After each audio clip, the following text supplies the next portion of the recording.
An amazing season, talented beyond belief, which gives Christina and I the opportunity to get really underneath them. And yeah, just the practical side of, blind taste tests, holding a knife properly, understanding the vision, what goes and what doesn't go. And then that little off-piste tour where they go and become super adventurous.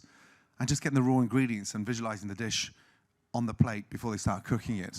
And then teaching them that it's not salt at the beginning and salt at the end, it's just small amounts. And what else can we use as salt? Because it's not a great indicator with a young palate too early on. So zesting lemons, limes, and great seasonings as a way of retracting back from salt and making it a little bit more exciting.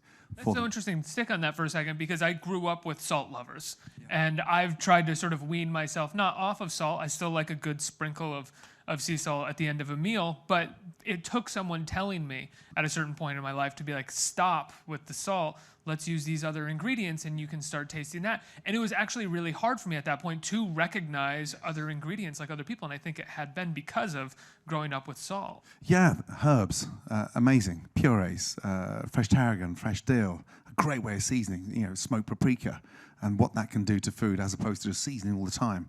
So a different quality of salt, so you use less of it, more apparent.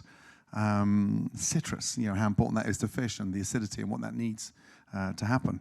Non-wastage, so taking all the zest off the oranges, lemons. It sounds a little bit boring, but it's setting them up for life in general to make sure that they're appreciative of preserving, no waste, and not just getting obsessed with a filet mignon and a suprema chicken and a fillet of turbot. I want to see what you can do with a mackerel. It's related to the tuna family. What can you do with king cobra potatoes?